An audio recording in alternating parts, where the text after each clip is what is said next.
Mr. President Miroslav Lajčák, Excellencies, thank you for granting me the honor to address you this morning in my role as Goodwill Ambassador for the UN Development Program. Thank you, Secretary General, for sharing your inspiring vision.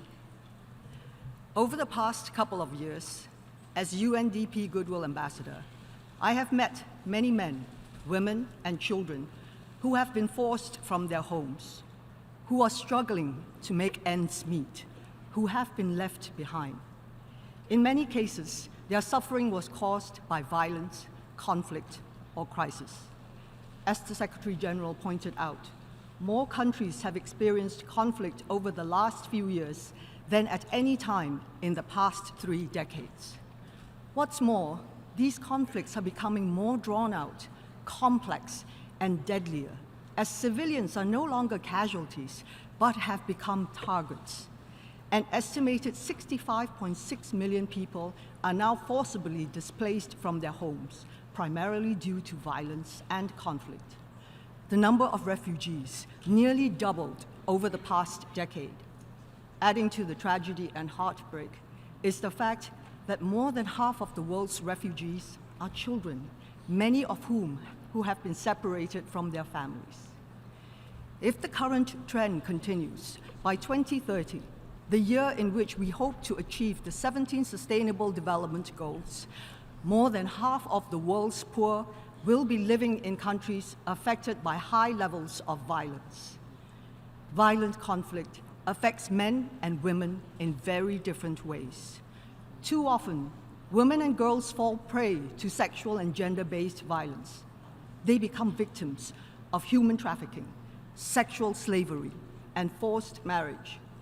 For children and youth, the devastating long-term effects of suffering through violence and conflict can lead to psychological trauma and can have negative impacts on cognitive and social development.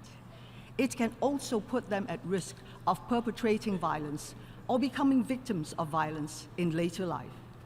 The human cost of war and violence is tragic, devastating, and simply too high. But the financial costs borne by the affected countries, regions, and the international communities are also enormous, wide-reaching, and have long-term consequences. Much of the efforts and resources of the international community, amounting to hundreds of billions of dollars, have been dedicated to responding to crises once they have already broken out. What we should be doing instead is preventing conflict in the first place. It could save countless lives and billions of dollars. The UN Charter establishes the prevention of violent conflict as the overriding objective of the United Nations, with the aim to save succeeding generations from the scourge of war. Conflict prevention is our mandate, and we need to be able to fulfill it. Rebalancing the UN's focus from reaction to prevention is at the heart of the Sustaining Peace agenda. I thank the Secretary General for declaring prevention the priority of the UN. This includes not just the prevention of violent conflict, for which the concept of sustaining peace is critical, but the prevention of crisis and human suffering, including through actions such as combating climate change and ensuring disaster preparedness. And we must not forget empowerment of women. The resolutions on sustaining peace place great emphasis on conflict prevention. They also underline the importance of inclusion and the essential role women play in the process. Inclusivity means staying true to the 2030 Agenda's pledge to leave no one behind. Inclusive and sustained peace building means the full participation of women in society, without which neither peace nor prosperity can be assured over the long term. Women's empowerment transforms our communities and makes peace more sustainable. Evidence shows that peace-building interventions are more effective if they are directly tied to promoting gender equality. What's more, women should be active agents in peace negotiations and peace building, not merely beneficiaries of services who need protection. The inclusion of women and women's groups in conflict resolution and peace-building processes measurably strengthens protection efforts, deepens the effectiveness of peace building, and helps to ensure the sustainability of peace accords. The UN agency I work most closely with, UNDP, knows from experience that this is the most effective approach. Supporting the capacity of countries to prevent violent conflict and sustain peace and include women in the process is a major part of UNDP's work. For example, in Malawi, UNDP and the UN Department of Political Affairs supported the government in establishing a national peace architecture that enables women and youth to act as national conflict mediators. Gender equality contributes to durable peace and sustainable development. Systematic disparities between women and men in the economic, social, and political sectors stand in the way of sustainable development and durable peace. Women need to be engaged in all spheres of social life, and their priorities must inform the agenda for sustainable development, conflict prevention, early recovery from crisis, lasting peace, and resilience. To make this a reality, necessary funds and resources need to be allocated to advance gender equality and women's empowerment, especially in peace-building contexts. Promoting both the empowerment of women and maintenance of peace and inclusive societies are key elements of the 2030 Agenda for Sustainable Development.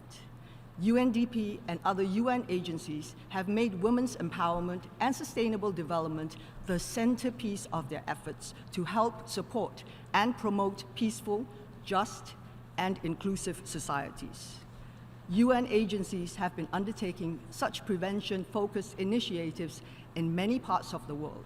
For instance, thanks to its field presence in nearly 170 countries and the breadth of its technical expertise, UNDP is able to provide tailored and integrated support to nations and their leadership in many areas, including the rule of law, access to justice, human rights, elections, constitutional processes, local governance, sustainable livelihoods, and climate adaptation.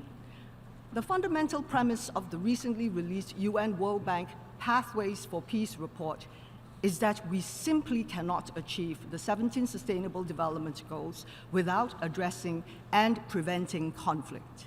In fact, the Sustainable Development Goals provide a blueprint to help to eliminate the root causes of violence and unrest. Building and sustaining peace sits at the very core of the United Nations being. If we are to save succeeding generations from the scourge of war, sustainable development is imperative. But development is neither achievable nor sustainable in the absence of peace.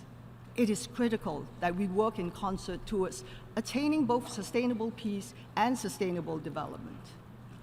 As we know, UN member states carry the key responsibility to achieve and sustain peace. Realizing lasting peace is a long-term endeavor that involves building resilient institutions, securing economic transformation, and addressing inequalities and grievances that can lead to conflict. We must recognize that this process can take years and even decades, and we need to give the UN system the time, space, and resources to pursue such long-term strategies that yield lasting results. Let's focus this high-level meeting on how we can work together to strengthen the UN's abilities to deliver on its mandate to eradicate the root causes of conflict, prevent the escalation of violence, bring about peace, lasting peace, and leave no one behind. Thank you.